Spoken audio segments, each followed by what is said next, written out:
ओशो के पूर्व कौन सी घटनाएं घटी जिससे धर्म और विज्ञान की दोस्ती के लिए भूमिका तैयार हुई?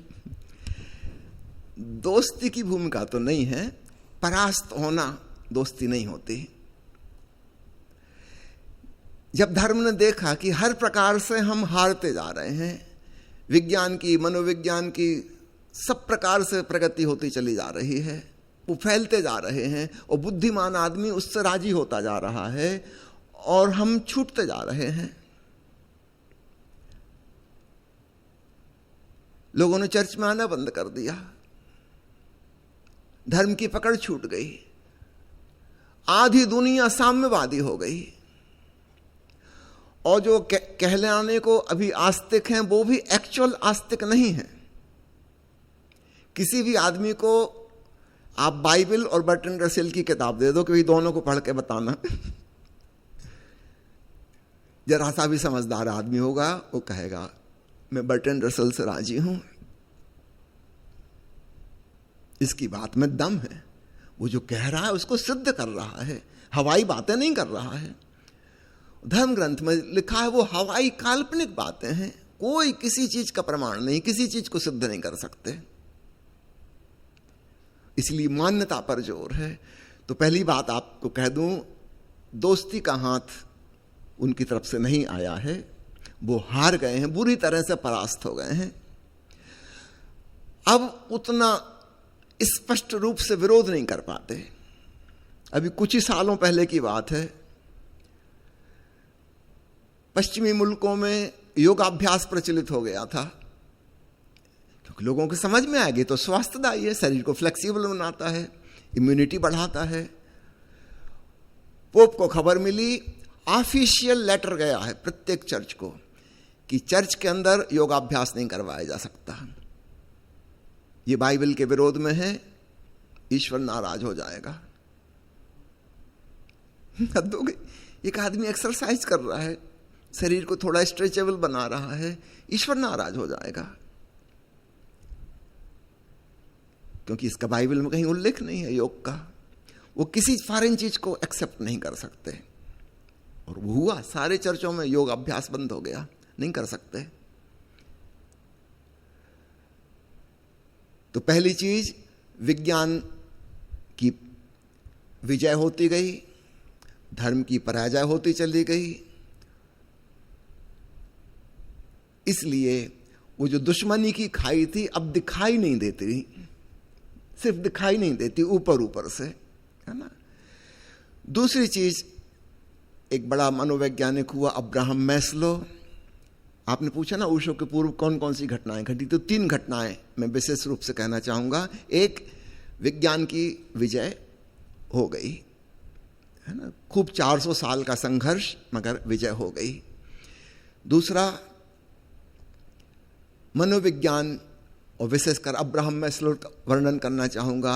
उसने हायरार्की ऑफ नीड्स, मनुष्य की आवश्यकताओं के तल की बात की है, एक सीढ़ी की तरह। वो समझने जैसी है, क्योंकि उससे भी एक भूमिका बनी। उसने कहा कि मनुष्य की सबसे नीचे की जरूरत जो है बुनियादी, जिसको हम कहें रोजी रोटी, कपड़ा, मकान, है ना, फिजियोलॉजिकल नीड्स हैं। को भोजन चाहिए, कपड़ा चाहिए, मकान चाहिए, सेक्सुअल नीड है, परिवार चाहिए, ये बेसिक नीड है।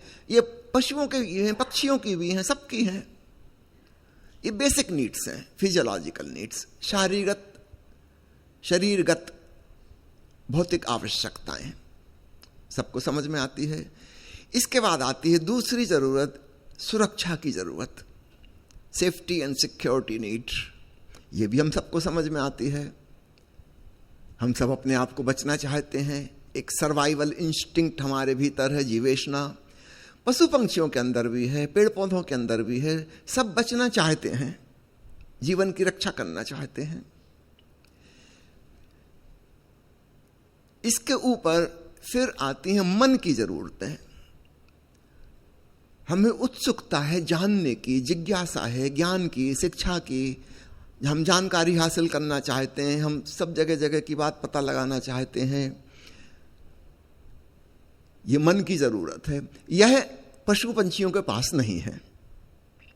मन से मनुष्य शब्द बना है, ये मनुष्य की स्पेशलिटी है, जिज्ञासा। हम जानना चाहते हैं, चीजों को उघाड़ना चाहते हैं, पता लगाना चाहते हैं क्या हो रहा है, कैसे हो रहा है, क्यों हो रहा है।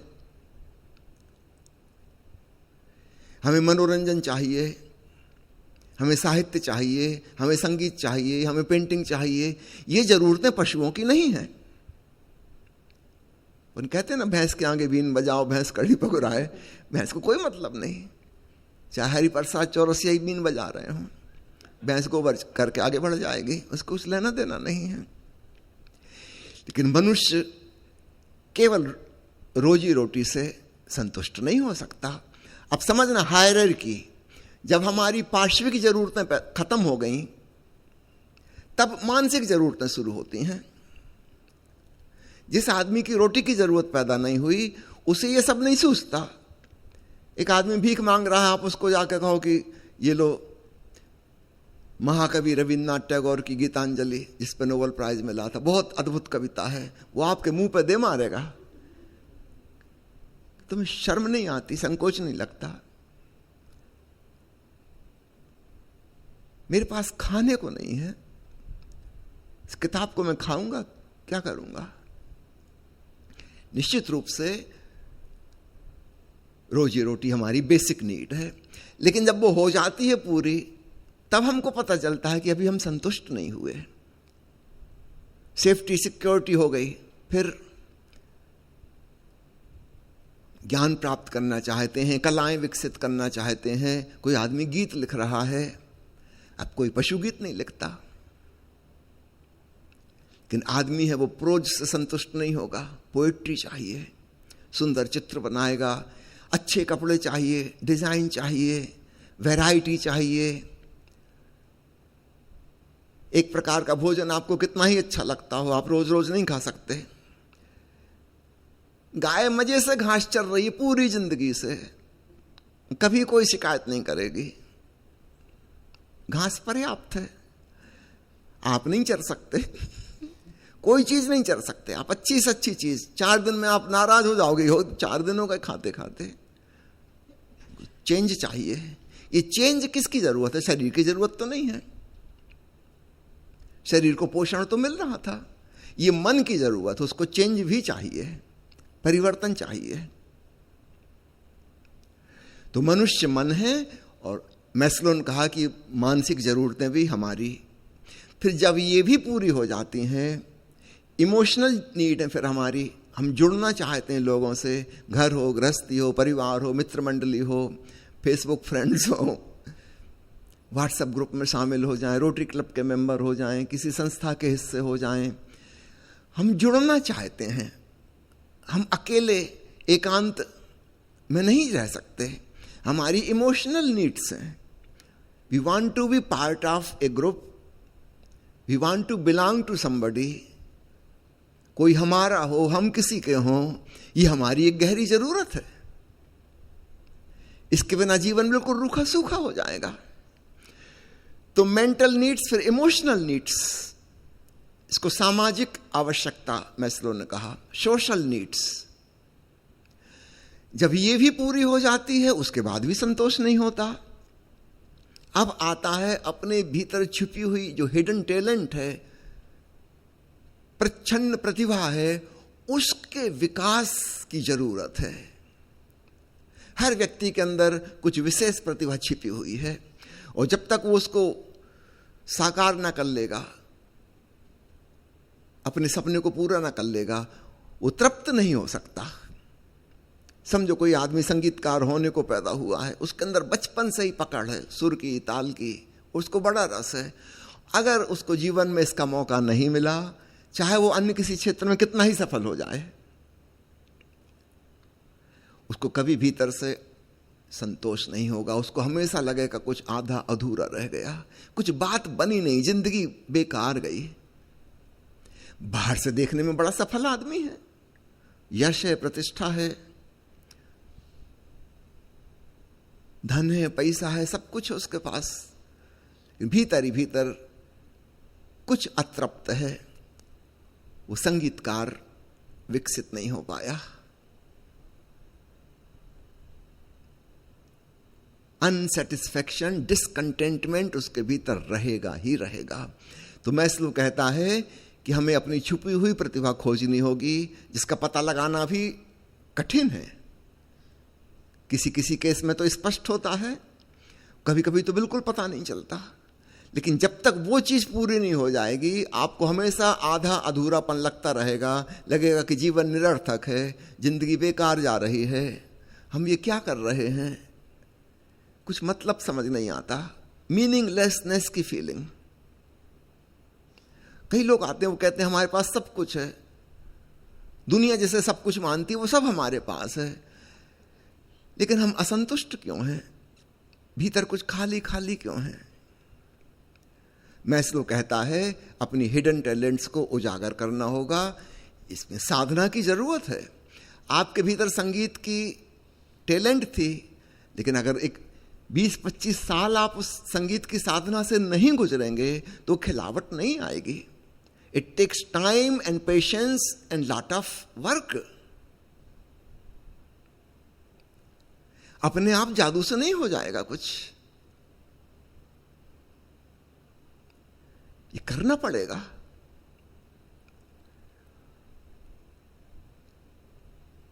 इसको कहता है मैस्लो सेल्फ रियलाइजेशन। याद रखना, उसका वह अर्थ नहीं है जो अध्यात्म की भाषा में पूरब में हम करते हैं सेल्फ रियलाइजेशन का। सेल्फ रियलाइजेशन से उसका मतलब है अपनी पूरी प्रतिभा को वास्तविकता में परिणत करना।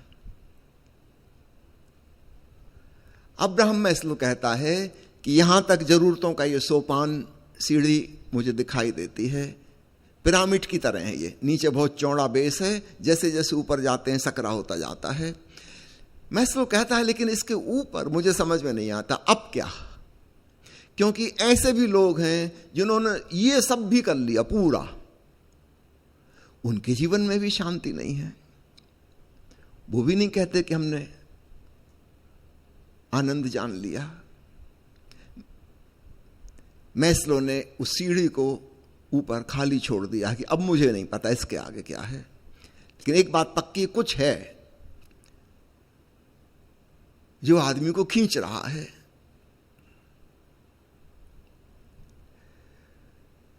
यहां पर अब ओशो की बात समझ में आ सकती है, वह है आत्मज्ञान।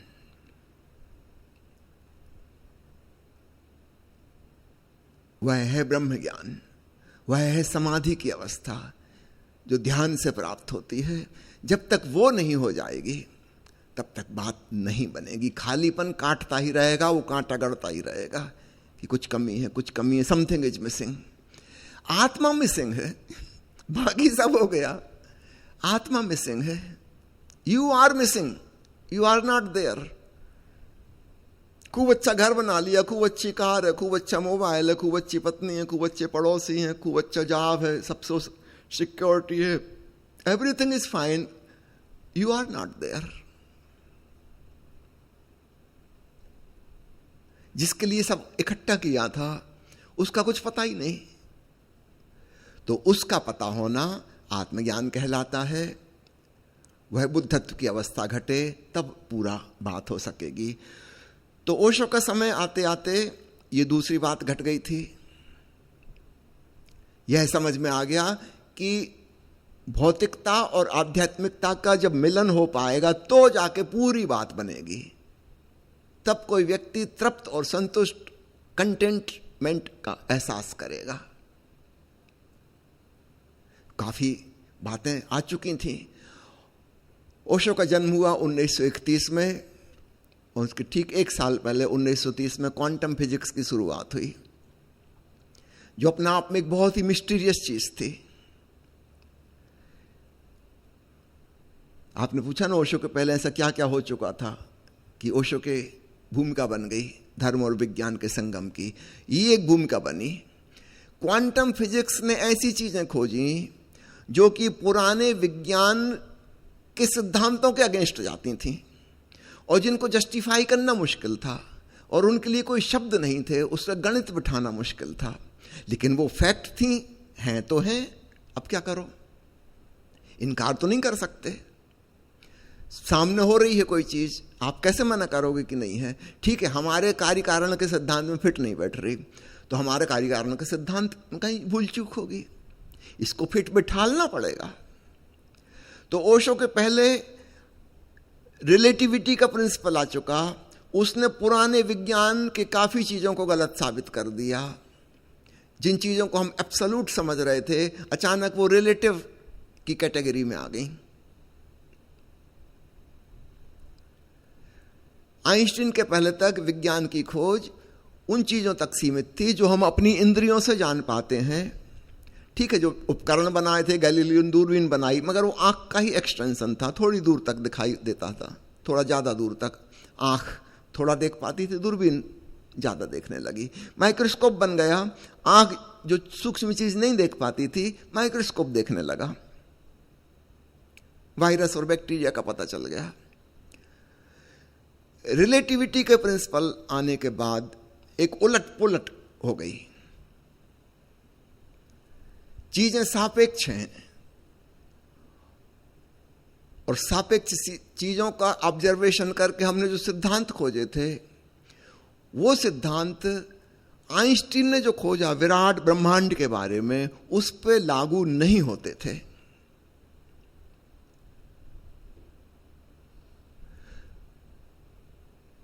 तो विज्ञान में एक अड़चन खड़ी हो रही थी। अब वहां से विभाजन करना पड़ा कि एक वो क्लासिकल फिजिक्स और एक रिलेटिविटी के बाद वाली फिजिक्स, और फिर 1930 में क्वांटम फिजिक्स। अब और मुसीबत हो गई। तो ये तीन फिजिक्स का जो विभाजन हुआ, इनको ऐसा समझना, वो जो क्लासिकल फिजिक्स थी, हम अपनी इंद्रियों से जिस जगत को जानते हैं, उसका ऑब्जर्वेशन करते हैं, उनका निरीक्षण करके जो निकाला गया था, वो क्लासिकल फिजिक्स में आता है। विराट ब्रह्मांड जो हमारी पकड़ के बाहर था, बहुत दूर था, जब उनकी ऑब्जर्वेशन की गई, वहां कुछ और ही निकला, वो रिलेटिविटी में समा गया।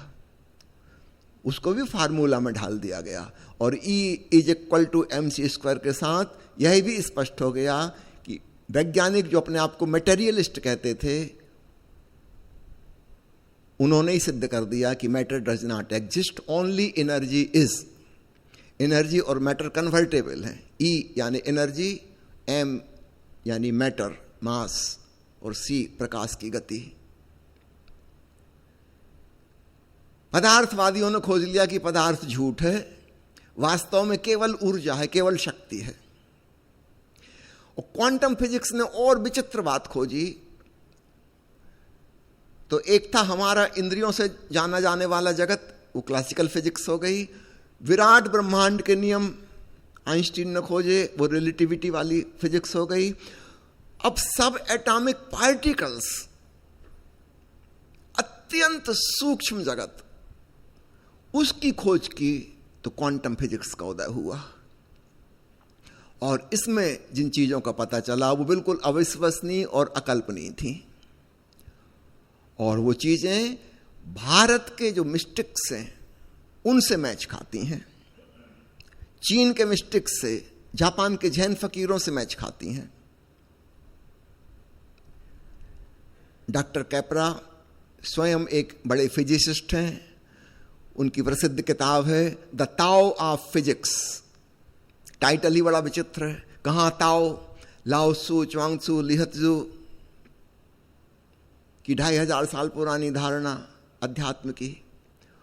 वो कह रहे हैं ताओ ऑफ फिजिक्स। और कैपरा ने वो समानांतर बातें खोजी जो ईस्टर्न मिस्टिक्स और मॉडर्न क्वांटम फिजिसिस्ट की खोज में समानांतर हैं, जिसमें सामंजस्य है। तो एक तरफ तो ईसाई धर्म से छुटकारा हुआ, दूसरी तरफ वैज्ञानिकों की आंखें खुली पूरब के धर्मों की तरफ, और वे हैरान हुए कि उपनिषद के ऋषि जो कह रहे हैं, बुद्ध और महावीर जो कह रहे हैं, लाओ त्सु, रिंझाई और बोकोजू जो कह रहे हैं, महर्षि पतंजलि जो कह रहे हैं, यह तो बिल्कुल तर्कसंगत है। इसमें कहीं कोई अंधविश्वास की बात नहीं है। कैपरा ने अद्भुत काम किया, parallels between eastern mystics and western physicist. तो ओशो के आने के पहले ये 3 महत्वपूर्ण घटनाएं घट चुकी थीं। अब ओशो का आगमन समझना। ओशो किसी एक फील्ड के नहीं थे। मनोवैज्ञानिक क्या करता है, वो अपने ही फील्ड में पूरी जिंदगी गुजार देता है, उसको अन्य चीजों का पता ही नहीं चलता। कोई फिजिसिस्ट है, वो फिजिक्स की खोज में लगा है, उसे बाकी की दुनिया की कोई खबर ही नहीं, समय ही नहीं है, एक ही काम इतना बड़ा है। इकोनॉमिस्ट है कार्ल मार्क्स, वो पूरी जिंदगी सिर्फ इकोनॉमी का ही अध्ययन करता रहा। ओशो के पास एक विहंगम दृष्टि है, वो किसी एक चीज में लिमिटेड नहीं है, उन्होंने अपने किसी दायरे में सीमित नहीं किया। बड़ी छोटी उम्र से उन्होंने सारी किताबें जो भी अवेलेबल थी पढ़ना शुरू कर दी, विदाउट एनी बाउंड्री। ऐसे व्यक्ति दुनिया में कोई नहीं हुआ था। साहित्यकार साहित्य पढ़ते हैं, वो गणित नहीं पढ़ते, गणितज्ञ गणित पढ़ते हैं, वो कविता नहीं पढ़ते। ओशो बहुआयामी व्यक्तित्व, उन्होंने जितना अध्ययन मनन किया आज तक शायद पृथ्वी पे किसी ने नहीं किया था, और उनके पास एक अद्भुत सूझ पैदा हुई। तो वहां से अध्यात्म और विज्ञान के बीच की जो खाई थी वो फटनी शुरू हो गई। और याद रखना, इसके पहले हम जब धर्म शब्द का उपयोग कर रहे थे, हमारा तात्पर्य पश्चिम में प्रचलित धर्मों से था, और अब हम जो बात कर रहे हैं धर्म की, बेहतर हम उसको अध्यात्म कहें, या ओशो की शब्दावली बहुत अच्छी, धार्मिकता, रिलीजियसनेस नॉट रिलीजन्स। तो बुद्ध और महावीर, नानक और कबीर, उपनिषद के ऋषि, ताओवादी चीन के संत, जापान के जैन फकीर, इन सब की बातें, भगवान शिव का विज्ञान भैरव तंत्र, महर्षि पतंजलि का योग शास्त्र, ये जो आध्यात्मिकता है इसका कोई विरोध विज्ञान से कहीं भी नहीं है, मैचिंग है। ओशो ने जिस प्रकार से प्रस्तुत किया पूर्वी अध्यात्म को, ऐसा कभी नहीं किया गया था। ओशो ने भगवत गीता पर जो प्रवचन माला दी वो उनकी सबसे लंबी प्रवचन माला है, सबसे लंबी प्रवचन माला, और गीता की ऐसी व्याख्या की जो वैज्ञानिक और मनोवैज्ञानिक है। इसके पहले गीता की हजारों टीकाएं हुई हैं, लेकिन वे सब दार्शनिक हैं, फिलोसॉफिकल हैं, सिद्धांतों पर हैं। ओशो ने जो बात कही वो अद्भुत थी, वो बिल्कुल साइंटिफिक, साइकोलॉजिकल। आज का मनुष्य जो भाषा समझता है उस ढंग से गीता को प्रकट किया। कोई सोच भी नहीं सकता था कि भगवान के कृष्ण के वचनों में ये भावार्थ छिपा है। निश्चित रूप से कोई भी वैज्ञानिक ओशो की गीता दर्शन पढ़ेगा वो तो नाच उठेगा, वाह क्या बात है, 5000 साल पहले ऐसी बात कही गई, अकल्पनीय।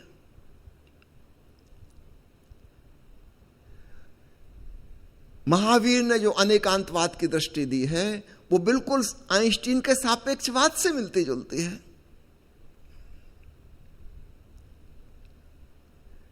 महावीर 2500 साल पहले बता गए थे बैक्टीरिया, वायरस और सूक्ष्म जीवाणुओं के बारे में कि हवा में भी कीटाणु हैं, पानी में भी कीटाणु हैं, गीली मिट्टी पे नहीं चलना, हिंसा हो जाएगी, पेड़ पौधों को वो रात में सो जाते हैं, फल मत तोड़ना, फल अपने आप गिर जाए तब खाना, कच्चा फल नहीं तोड़ना, वायलेंस हो जाएगी, पेड़ को तकलीफ होगी। वैज्ञानिकों को तो 20वीं सदी के पहले शुरुआत में पता चला कि पेड़ पौधों में जान है। ये बात तो यहाँ 2500 साल से पता है। बैक्टीरिया, वायरस तो माइक्रोस्कोप बनने के बाद खोजे गए। ये महावीर को तो उस समय पता था कि पानी छान के पीना। जैन धर्म को पानी छान के पीने वाला धर्म कहा जाता है। अन्य लोग जो मजाक उड़ाते हैं ना, जैनी मतलब पानी छान के पीने वाले, अब तो पूरी दुनिया जैनी हो गई, सब घर घर में फिल्टर लगे, सब छना हुआ पानी पी रहे हैं। ताओ की धारणा, उपनिषद के ऋषियों की धारणा, अष्टावक्र के विचार, बुद्ध के विचार, महावीर के विचार आश्चर्यगत रूप से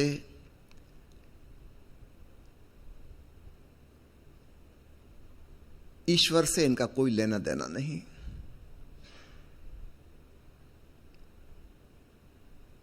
भगवान बुद्ध परोशों ने जो प्रवचनमाला दी उसका नामकरण किया है एस धम्मो सनातनो, यह है सनातन धम्म। धम्म का मतलब यहां नियम होता है, धर्म नहीं होता, याद रखना। ताओ का मतलब है नियम। ताओ किसी ईश्वर को नहीं मानता, नियम, जीवन का नियम समझो और समझ के अनुसार जियो, बात खत्म। बुद्ध कहते हैं धम्म, धम्म का मतलब है नियम, द लॉ। बुद्ध नास्तिक हैं, उतने ही नास्तिक जितना बर्ट्रैंड रसेल, लेकिन बर्ट्रैंड रसेल से आगे गए हैं। बर्ट्रैंड रसेल के जीवन में कोई शांति नहीं है, कोई आनंद नहीं है। फ्रेडरिक नीत्शे जिसने घोषणा की थी ईश्वर मर गया है, वो पागल होकर मरा। बुद्ध ने परमानंद को जाना है, परम शांति को जाना है, ये उनसे और आगे गए हैं। ईश्वर को तो इनकार किया है, लेकिन उस आनंद की अवस्था को स्वीकार किया है, वह प्रत्येक के भीतर संभव है। महावीर ईश्वर को इनकार करते हैं। पतंजलि ने योग शास्त्र में सिर्फ एक जगह नाम लिया है ईश्वर का, वो भी इस प्रकार से, उसमें भी शब्द जोड़ा है, you can also use God. मुख्य बात तो ध्यान है, योग है, दृष्टा भाव है। इन कुछ लोग हैं वो नहीं मानते, तो ठीक है चलो ईश्वर की धारणा को मान के दृष्टा भाव साधो, असली भाव तो दृष्टा भाव है। सिर्फ एक जगह उल्लेख, उसके साथ अपि संस्कृत में जुड़ा हुआ, अपि मतलब भी, कि ईश्वर की धारणा का भी उपयोग किया जा सकता है। इट्स नॉट नेसेसरी, अगर तुम जिद करते हो तो ठीक है, इसका भी उपयोग कर सकते, जरूरत तो कुछ नहीं है। जैसे लाप्लास ने मना कर दिया था नेपोलियन को कि कोई जरूरत ही नहीं है। पतंजलि ने बड़े सभ्य तरीके से इनकार कर दिया, बुद्ध महावीर ने तो स्पष्ट रूप से इनकार कर दिया। इनका धम्म अलग है, ये नियम की बात कर रहे हैं, जीवन का नियम, चेतना का नियम। बुद्ध की दृष्टि मनोवैज्ञानिक दृष्टि है। ये मनोविज्ञान जो 125 साल पैदा हुआ है, ये तो बहुत बचकाना है अभी। बुद्ध और महावीर जो दे गए हैं वो बहुत गहरी मनोविज्ञान की बातें बता गए हैं। तो PLR तो अभी डेवलप हुआ है पश्चिम में, बुद्ध महावीर तो 2500 साल पहले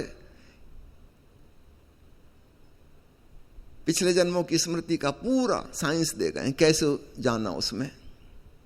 यही नहीं, आगे के जन्मों का भी इंतजाम करना, वो उसकी विधि बता गए हैं। बारदो के प्रयोग तिब्बती बौद्धों ने डेवलप किए। तो आधुनिक मनोविज्ञान तो अभी बहुत चाइल्डिश है इनके सामने। निश्चित रूप से इनमें कोई विरोध आपस में नहीं है, मैचिंग बात बैठ रही है। तो ये भूमिकाएं ओशो के आने के पहले बन गई थी।